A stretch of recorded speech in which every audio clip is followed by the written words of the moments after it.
Buenos dias, Gunners Collective TV. Back at it, you already know. Like a torta with some bad habits. Bye up, bye up. Let's get to that intro.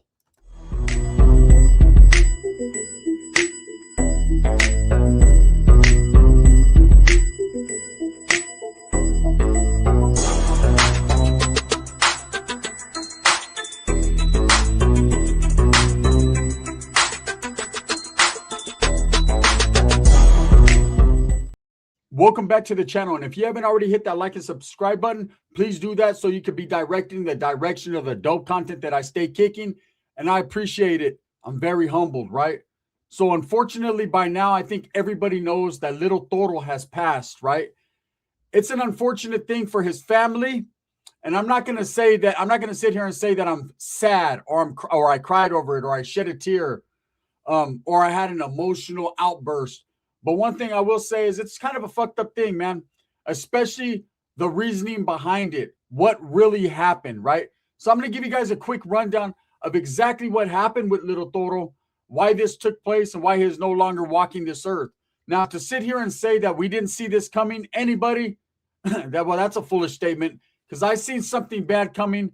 And you know what? I'm not going to say I'm happy at any point, but what I'm going to say is I am happy that no one else is dead in this situation because little Toro, let's just not even fucking sugarcoat it or add preservatives, right? Here's some knowledge you can't get in college. Little Toro was at the end of the road. He was off his rocker a little bit, right? And you can tell that the mental illness he was suffering, what he was going through, the emotional distress, the cry out for help, it was getting worse and worse daily. I mean, he was switching back and forth. He was playing all sides. You know, I started to notice his demise when he started to say he was from different cities, different areas, different neighborhoods. Having known the history of Little Toro, and everyone in Northern California that listened to Norteño rap back in the 2000s knew who Little Toro was, knew that he was from Brown Street locals out of Vacaville. He ran around in the Mission District. He had family from Daly City and Concord. Like, you kind of knew his history and his story. Now, it's funny because a lot of people are hating on that dude saying, okay, you're a hood hopper, you're this and that. And I mean, it's fun in games to play because in his mind, he really was saying that and really speaking it, right? From the heart, the mouth speaketh. But anyone that knew did know that he did have interactions with all those cities. He was in Frisco running around all the time when he was active and non-active.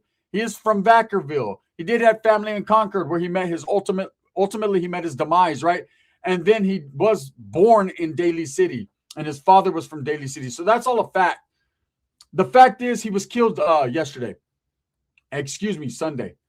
And, you know, it's crazy to sit here and think about him in the past tense because he's been in the news lately. People have been talking about him. I mean, he was almost damn near going viral for going to King Burrito out there in, or was it King Taco out there in East LA, right? The way he was just acting, screaming into his phone, scaring people around him. You know, you could definitely tell, man, it was like a culmination of something was going to happen. And I had a conversation with Dubs, right? And we were talking about it. His name got mentioned. It's like, damn, bro, you've been seeing these videos about Little Toro. He's like, yeah, it's a trip, huh? And I said, yeah, that motherfucker right there, he's either going to hurt somebody very bad or hurt himself. Well, then surfaces a video. Out pops a video of him with his grandfather. And I thought it was an odd video. Excuse me, I got something in my eye. It hurts like a motherfucker. Little Toro's like, shut up, fool, right? I thought it was rather odd. In this video, typical Toro screaming at his phone, pretty boisterous. He seemed in good spirits and happy. He was preaching and praising the Lord and saying that he found a new way, a new direction. He found one direction, right? And I was like, okay, cool. Look at little Toro trying to go the Jesus route, right? Which ain't nothing wrong with that. You better repent, man. Luckily, if he was real about that at the end, at least he made it right with who he needed to make it right with, right? But anyways, in the background, you can see an older gentleman, which Toro referred to as his grandfather. Okay, so whether he was or not, that's who he referred to him as. And you can see Toro yelling and screaming, and he's like, yeah, Grandpa, tell him, Grandpa, tell him you love me. Tell him you love me, right? And his grandfather was like, you foolish motherfucker, right? I'm trying to give you a place to stay, and you're screaming at me. The grandfather seemed a little confused, right? But he said, who are you talking to? I'm talking to my content, my chat, my content. He was J-catting out. Typical Toro, right? Yelling and screaming and acting like someone's right there in the room with them. And his grandfather said something about Jesus, and Toro said, hey, tell him that we're with Jesus. He said, that's my brother, and whatever he said. Okay, you could tell, though, the grandfather was a little frustrated, or at least that's the way I took it. A little frustrated with what little Toro had going on. And probably he probably was. Imagine you letting your grandson stay with you. Like, hey, you know what, mijo, everyone else has turned their back on you. I understand that you're a little different. You got some issues. I understand it. But I'm not going to have my family out there in the streets. I'm not going to have you out there suffering and struggling out here in the Bay Area, where it's just very dangerous. And so he allowed him in his household. He allowed him in his home. Now, little Toro was found on Sunday at 8 in the morning, 8 a.m. That means prior to that, a couple hours to that, something had to go down. Okay, there was, according to the newspaper, to the article, there was a domestic violence situation, a family dispute. So, I mean, you don't want to speculate in situations like this. It could have been anything, right? But let's speculate just a little bit, okay? My observation from reading that article, from putting two and two together, from knowing how Toro was and is and was again, right?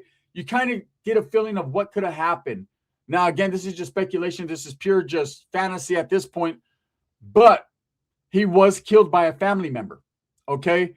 So you can only think that maybe he was starting to get a little too crazy. And either the grandfather told him, hey, mijo, it's time for you to go. You got to go get up out of here. Or he was being abusive towards his grandfather or other family members, right? If that's the case, the family, within reason, seemed like they wanted to calm him down or maybe kick him out of the place. And I don't think little Toro had anywhere to go nor wanted to go anywhere. And the way Toro was he was very confrontational. If you remember about less than a year ago, man, he was in a hotel room with a youngster. And all of a sudden, Toro just blasts him, knocks him down, right? And the kid didn't know what the hell was going on. What'd you hit me for? I thought we were homeboys. And Toro's excuse was the 5G network. You're trying to put radio waves into my head. Now, I know a lot of people were like, well, no, that shit's true. Yeah, but that shit wasn't true, right? He just hit him to hit him right on live. Maybe he thought, hey, it'd go viral or for the clout, or he's in his mind, he really thought this dude was fucking with his brainwaves. Whatever the case may be, he was a very dangerous individual, not because he'll kill you or anything like that, but because Toro would get off wherever he was mad at for whatever reason, unless you were gang members at a massage parlor. Then he's just dialing 911. But the fact of the matter is this, he's dead now. He's dead now. You don't want to beat a dead horse. You don't want to make fun of him. You don't want to clown him. I definitely don't. I'm confused here. What happened? Why it happened? So 8 a.m. little Toro is found. He's found in the front yard of his grandfather's home, dead, deceased, due to a stab wound to the neck. Okay, this is the information that I'm gathering from people that are in the streets and from social media outlets and also from the news. Now, I'll say this, a domestic dispute. So it seems like he was arguing with his grandfather, arguing with the family member. They probably told him, you got to go. He, of course, the way he is a fight or flight dude, and he takes flight. And in them trying to restrain him, 3 family members of his were injured. 3 other people were injured, which I told you guys a long time ago, J-Cat strength, man, it's hard to take those guys down. They go down swinging, right? And, of course, little Toro was stabbed. Now, I'm not going to sit here and say his family member immediately took out a knife and just started stabbing him. For all we know, little Toro could have been the one in possession of a knife, swinging. They were able to wrestle away from him, and one thing led to another. At the end of the day, man, it goes to show you when you have someone that's suffering from mental illness in the family or a friend or just anybody, stay the fuck away from them or try to get them help. Many a times I did videos and I knew they were funny and we were clowning back and forth. But at the end of the day, there was always a positive message. And I always said, Davalto needs a hug. He needs a Care Bear, a hug. And even more so than that, he needs intervention. He needs his family or anybody to go up there, give him a big hug and say, you know what? We need to check you in. He needed help. Okay, not just someone talking to him about the birds and the bees, the flowers and the trees. Davalto really needed help, right? And now he can't get that. I've seen several posts, and there's different people with different that are objective, and there's different people that have a different way of thinking about little Toro. Now, let's not get it twisted.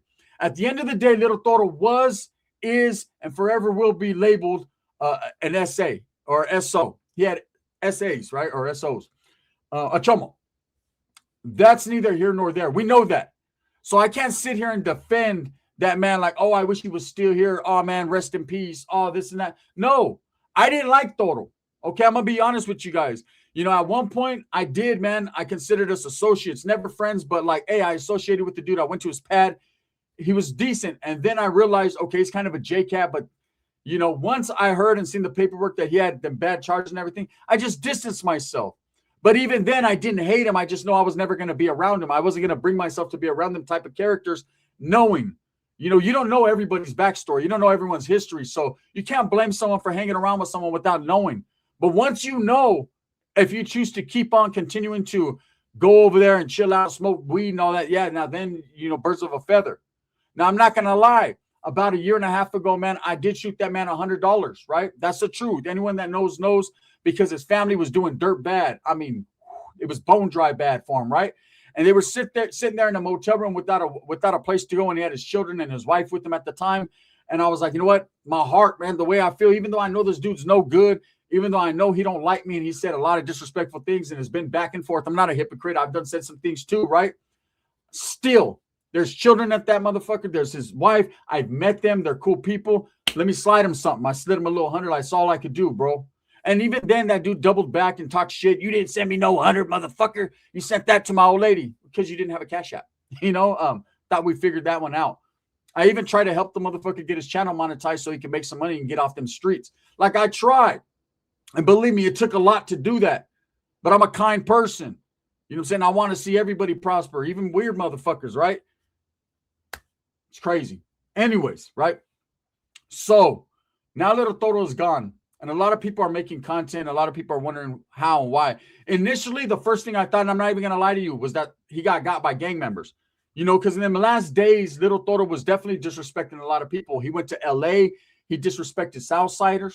Not to their face, not directly, but indirectly, right? He was up north constantly and consistently disrespecting Norteños while rocking a symbolization of the Norte, a Mongolian, right? He was disrespecting family consistently and all day. Myself, I mean, everybody got a little bit of the brunt. You know, you could look at little Toro and see that he used to be seething. As he looked into that camera, he got worse and worse and madder and madder. It was like a devil took over, right? He wasn't in his right state of mind. And just imagine the people that had any interaction with them that were just in the community walking around and they see this fucking little short fat J-Cat running around screaming at the top of his lungs at his phone and at people. Oh, bring me up, Scotty. Remember when he did that shit? What you want to do, right? He was just a little different. It was the average person would be a little taken back by little Toro's character, you know, even his family. So he was killed by a family member.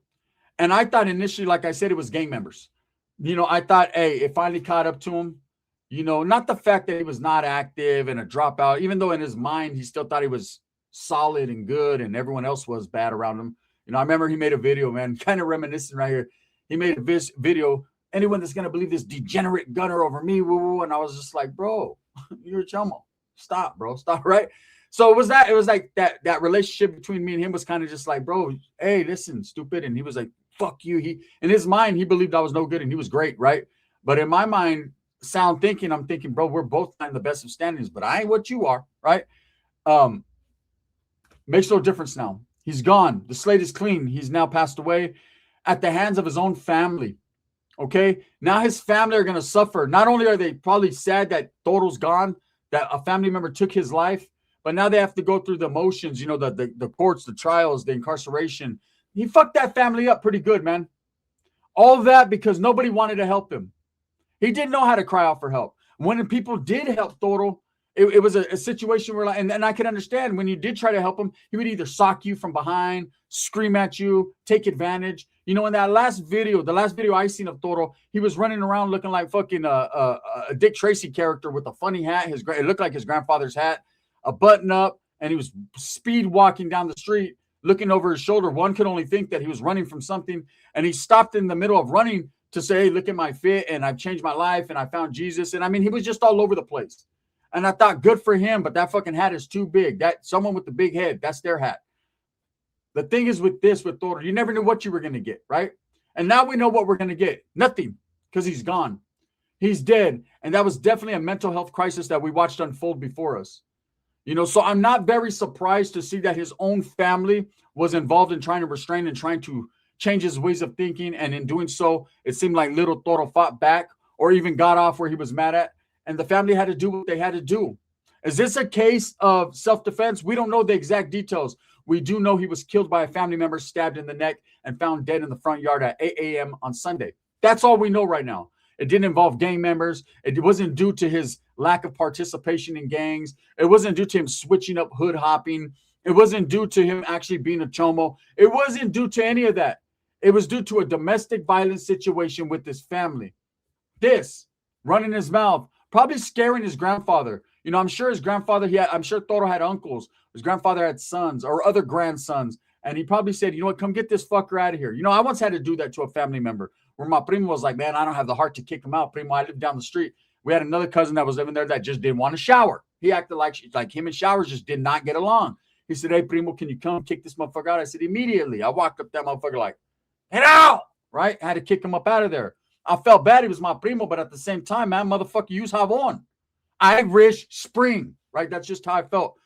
So I know about that. Was my cousin confrontational? No, because he wasn't the same type of person that little Toro was. See, little Toro was very confrontational. He always wanted to throw them hands. He always wanted to scream and yell and get his point across. And in doing so, right, that can lead to the other person feeling some type of way.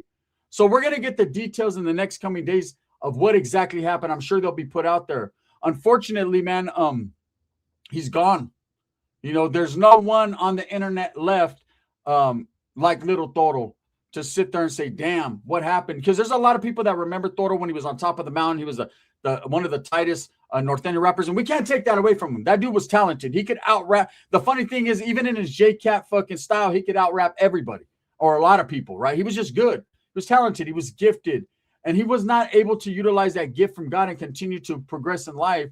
And instead, he lost his mind. See, I think he lost his mind when he fell out of favor. When he fell into bad standings, he got beat up at a park, man. He got, according to him, and I'll tell you, man, I talked to Toro back in the days, and he told me, I said, bro, what happened? I just was straight up, man. I'm a straight up person. Like, bro, you must know, motherfucker, something ain't right. What happened? Whopping. He was like, nah, blood.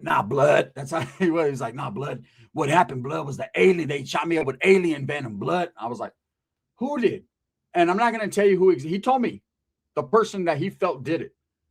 And I'm not going to speak that guy's name, right? I'm sure he said it to that guy before, or that dude's heard rumors. It's someone in the industry, but he was like, yeah, this motherfucker shot me. The homies held me down. He shot me with alien blood, and I ain't never been the same, blood. I was like, no, you have not. Got me thinking maybe they did. You know what I'm saying? Where you get this shit at? You get this shit on Temu? They shot him with the Temu aliens blood because he was different. But I could make fun of it right now in hindsight and laugh, but he's dead. So people will misconstrue it as making fun of the dead. I'm not. I'm just keeping it real. That's exactly how the conversation went down. You know, so for those of you that were wondering or trying to get an understanding of what happened to Toro, no, it wasn't gang members. No, he didn't get caught lacking or slipping. He actually got in a domestic dispute, a family dispute in the city of Concord, where his grandfather lived, where he was literally staying and it didn't seem like he was staying there for a long time, maybe a week or two. He had just moved in with his grandfather because I think his grandfather's name first came up just a couple weeks ago. And he was like, I'm going to my grandpa's study. Right? I was like, damn, that motherfucker's a trip.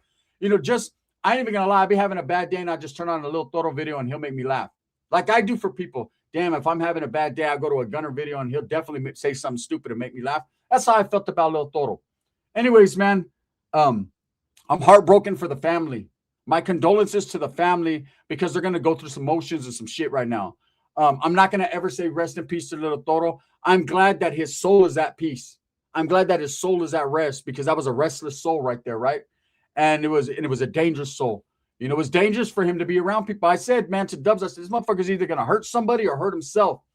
And sure enough, man, he hurt somebody and they killed him straight up. And with individuals like that, J-Cats, I'm telling you, we've said it many a times. Any content creator that's been in prison that really knows about J-Cats, their strength, the way they go all out, you had to put them down, man.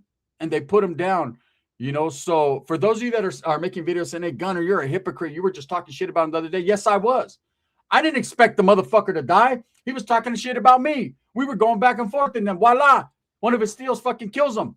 What do you expect me to do, right? Do I feel bad about it? Achomo was gone, straight up.